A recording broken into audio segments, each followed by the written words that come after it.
మా ఛానల్కి స్వాగతం. చూస్తున్న వీక్షకులకు ప్రేక్షకులకు ప్రియ కాలభైరవ భగవద్బంధులకి స్వాగతం పలుకుతూ మమ్మల్ని ఎంతగానో ఆదరిస్తూ ఉండబడినటువంటి ప్రియ సోదరి మనుషులకు అందరికీ, సనాతన ధర్మ సంరక్షకులకు అందరికీ కూడా నూతన తెలుగు ఉగాది పండగ శుభాకాంక్షలు.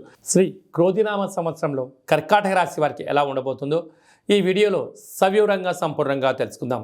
కర్కాటక రాశిలో ఏ నక్షత్రాలు వస్తాయనగా పునర్వసు నక్షత్రంలోని చివరి పాదమైన 4వ పాదము, పుష్యమి నక్షత్రంలోని 4 పాదాలు, ఆశ్లేష నక్షత్రంలోని 4 పాదాలు కలిపితే కర్కాటక రాశి.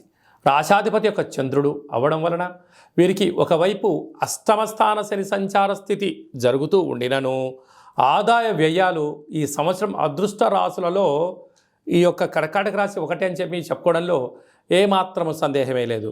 వీరి యొక్క ఆదాయం 14, వ్యయం 2 అనగా 14 రూపాయలు సంపాదిస్తే కేవలం 2 రూపాయలు మాత్రమే ఖర్చు అవుతున్నాయి, 12 రూపాయలు మిగిలించబోతున్నారు. ఎప్పుడు మీరు ధర్మంగా, న్యాయంగా, ఆధ్యాత్మికంగా, సత్ప్రవర్తనతో మీరు ఎప్పుడైతే ఉంటారో ధనమూలం ఇదం జగత్ అన్నట్టుగా అపార సంపన్న కుటుంబ వర్గంలోకి ఈ కర్కాటక రాశి వారు చేరబోతున్నారు. అందులో ఏమాత్రం సందేహమే లేదు అని చెప్పి గమనించాలి. అలాగే రాజపూజ్యం 6, అవమానం 6 కనుక మీరు ఎక్కడికి వెళ్ళినా ఇంట్లో బయట వ్యాపార సేవారంగ కార్యక్రమాల్లో మీ మాటకు బలం పెరుగుతుంది, అన్నింటా విజయం మీ సొంతం అవుతుందని చెప్పి గమనించగలగాలి. అలాగనే పునర్వసు నక్షత్ర జాతకులకు చాలా బాగుంది, పుష్యమి నక్షత్ర జాతకులకు చాలా బాగుంది, ఆశ్లేష నక్షత్ర జాతకులకు అనగా శ్రావణ మాసం నుండి డిసెంబర్ వరకు మధ్యసున్న కారణం వలన మనోవేదన, రోగం బారిన పడే పరిస్థితి అధికంగా ఉంటుంది. చాలా జాగ్రత్తగా ఉండి తీరాలి.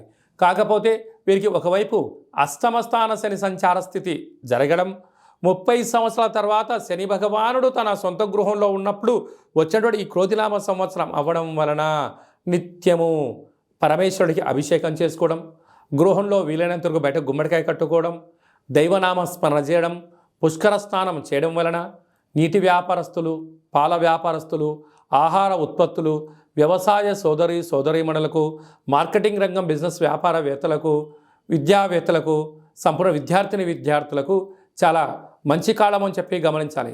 అదృష్టం ఉంది కదా అని చెప్పి నేను నిత్యము నిద్రపోతాను అంటే అదృష్టం రాదు.